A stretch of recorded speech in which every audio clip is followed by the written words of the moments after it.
So we were all playing around with low budget 16 millimeter, 8 millimeter even, black and white, and in the East Village back in 1969, 70. Now it's of course spread because of the technology all over the world, and anyone can pretty much make a movie for a few bucks, right?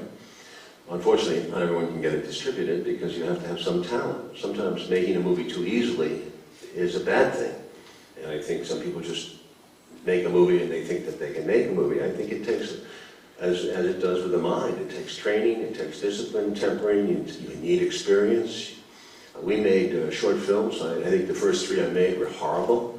And then I made 3 longer version short films. 2 of them were really bad. 1 of them was decent. So I mean, it was for me. And then I wrote like 9 scripts, 9 screenplays, full screenplays as well as probably 10, 12 treatments. All of them were rejected in that very tough business. So it wasn't easy. It took many years after film school for me to have some success. But I persevered. And I think perseverance is crucial as well as resilience. I think the ability to be rejected is very important. To take rejection is very hard sometimes. And that can really, that can darken you, or it can give you more strength. But even remember what I said earlier about strength. Sometimes strength can backfire on you. You can lose some part of yourself, being strong, only strong. You know, to temper it. Strength with the flexibility of steel when it's well tempered has that resilience, it flows.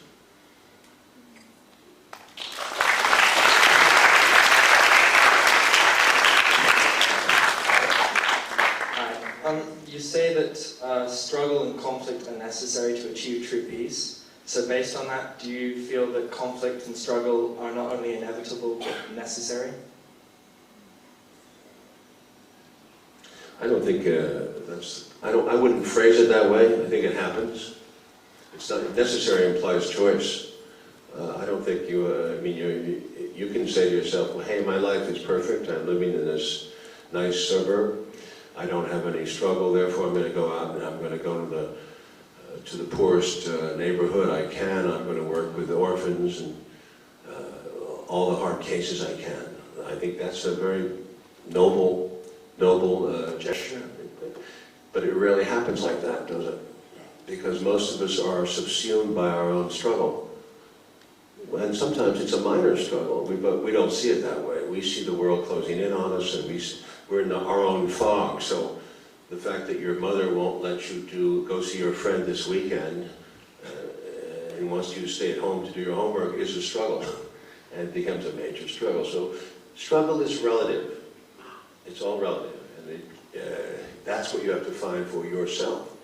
Everything is a small struggle will seem to you a big struggle. Some of the biggest struggles you ever have, you don't even realize are struggles until it's later, maybe you're looking back at it. I'm not saying go out and put yourself in the way of harm, but some people do. I did in Vietnam because I wanted adventure. But I wouldn't counsel on everybody because I think some people will get killed. And I don't know if you do, but if you want to get killed, you know, you're welcome to try. But life is going to send you, eventually, even if you are sitting in that suburb, life is going to send you a challenge, I guarantee you. It's going on probably now, you may not realize it. Some people are asleep. I know a lot of people in my high school, my boarding school, were really sleepwalking through 4 years. I mean, they were rich kids, and they had money, and they loved to play golf, and they're good golfers. And they get good jobs, and they still do. I met them at the reunion a few years ago. And they lived good, and they led good lives. And I'm sure that they had setbacks, but I'm saying some people can live a good life in that way, that American life that, you know, you play golf, you're a member of the country club, you got money, you got some kids that you don't talk to, and a wife, you're a member of the church group, and hey, it's all cool. Fine, but they're not on the same, they're not thinking the same way that some of the more sentient people, I believe, should be thinking. I don't think their consciousness is as expanded as it should be. But who am I to criticize? You're a good golfer, Steve.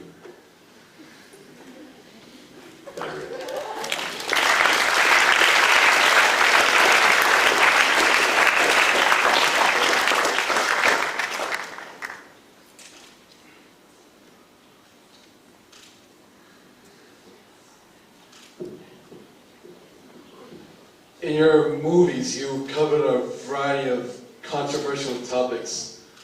Out of all your films, what movie do you think was the most controversial? Probably in its time was JFK, and a close second would have been Natural Born Killers. But JFK was really a crossover moment for me because of the amount of national and international media. I was shocked because I really thought the Kennedy murder, which had been really not talked about for a long time at that point, we're talking about 1991, and it had kind of disappeared from the national debate. And by bringing it back, I thought it was a good thing to do, because it was really, to me, an investigation. And there was an enormous amount of detail, evidence, and discussion of witnesses. It's an amazing mystery wrapped in a riddle. And I talked to, I may be much criticized for it in America, but I tell you, I've talked to as many people involved in that assassination as probably anybody alive today. And it's an amazing story, and I did it. I thought I'd be respected for it, and I was lambasted in the establishment press. It was before the movie came out. We were trashed in big articles in the Washington Post. Newsweek came out with a big cover saying, "Why you should not believe this movie." I was called a myth maker of trouble making up things. I was called a propagandist. It was the worst, one of the worst disillusionments of I didn't see it coming. I thought the Kennedy murder was safe enough to do because so many years had passed, but it really is a national burr. To this day, it is many Americans, key Americans in power, are in total denial on this story. They don't want to even hear about the possibility that he was killed by somebody other than Lee Harvey Oswald. It's a national fairy tale. And you will find in the press and in the opinion makers and in academia, no one goes there really. Very few people will go there because you know why? They would be endangering their careers and their positions. And I say that in the media, it's a very, very sensitive issue. And I know a lot of reporters who would go there. They can't. Their editors will not let them. Because there's been, frankly, a lot of ridiculous speculation, and there's a lot of conspiracy nuts like there are around 9/11 that have killed off. I mean, there's so much streams of information in this internet age. It's insane. So it's very hard now to get back to what happened, you know. But there are three great books that have come, two great stories, and one great, one is the Kennedy and the Unspeakable by James Douglas, which came out last year. It's an incredible book, so much homework done on it, and it really kind of sums up all the things that people have overlooked on the Kennedy murder. Kennedy and the Unspeakable. It's doing very well, but it was printed by a very small publisher. A Catholic theologian wrote it. He did his homework. I recommend it to you highly. There's also David Talbot's book, Talbot, which was called, it's about the Robert Kennedy and John Kennedy. I don't remember the title, but you can look under David Talbot. And there's Douglas Horne, Horne, worked with the last investigation that was done after our film. He spent 5-6 years looking through all the records and the autopsies. He's come out with a 5-volume book, Douglas Horne, Horne, amazing 5 volumes. It lays to rest all this nonsense that's been written by Vincent Bugliosi and this Gerald Posner. I can't believe that he invests so much effort to deny this story still. But it's really it's the bête noire. It's a bête noire of American 20th century history. It really has become something sick. It's a shame. It's a shame. We can't deal with it, and that's part of our problem. Denial.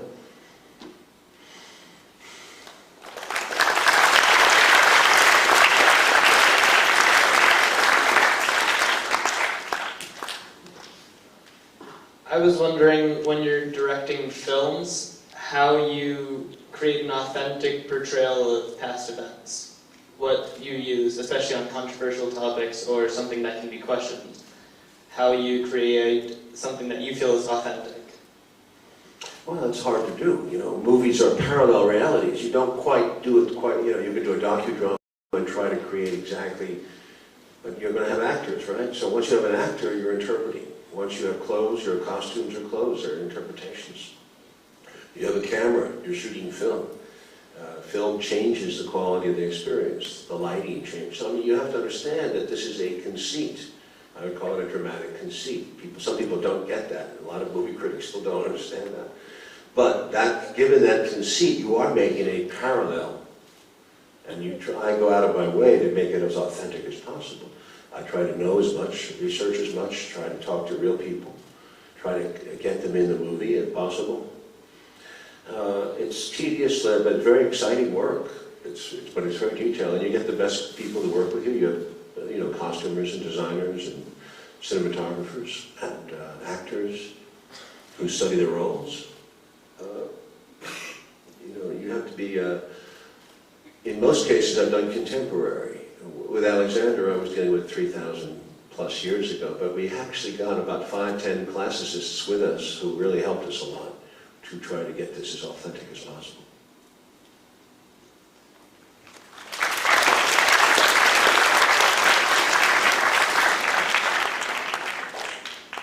You have a strong opinion to the theory of knowledge and theory of living.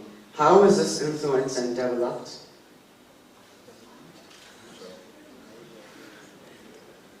You have a very strong vision of the theory of knowledge. How was this influenced and developed over the years?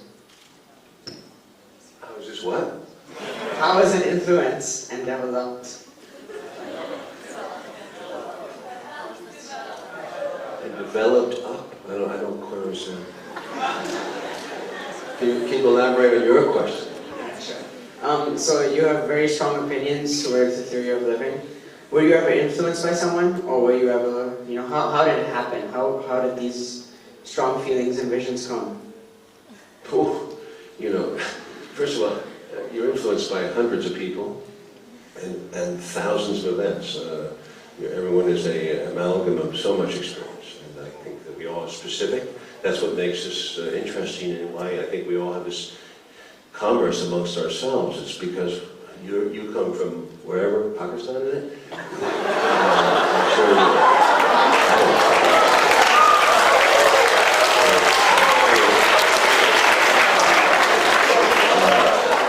as we say on Wall Street, that's what makes a market, And I think the marketplace of ideas and free marketplace of ideas is the best solution.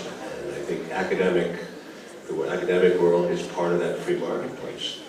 So, strong opinions, well, it depends how you live your life. Some people may not have strong opinions. Maybe they just go along and they're fine.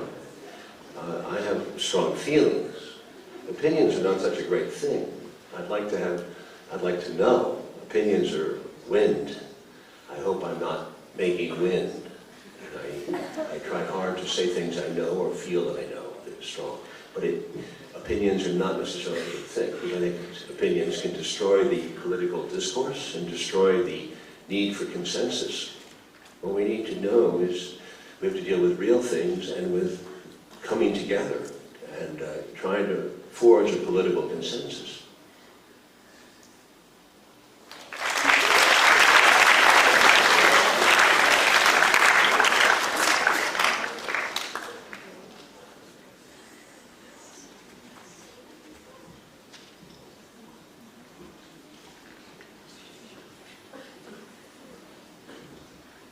In your idea, what's kindness? What does kindness look like?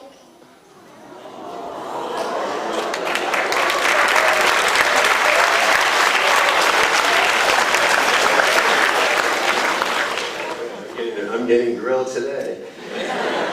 No, I think that's a lovely question. And what does kindness look like? I think it starts with a smile. That's what it looks like. I think a real smile can make that first step between people. I think people like another person if they see the smile. And you can be smart and all that, but I don't think that's going to get you anywhere with somebody unless you smile. And I need it.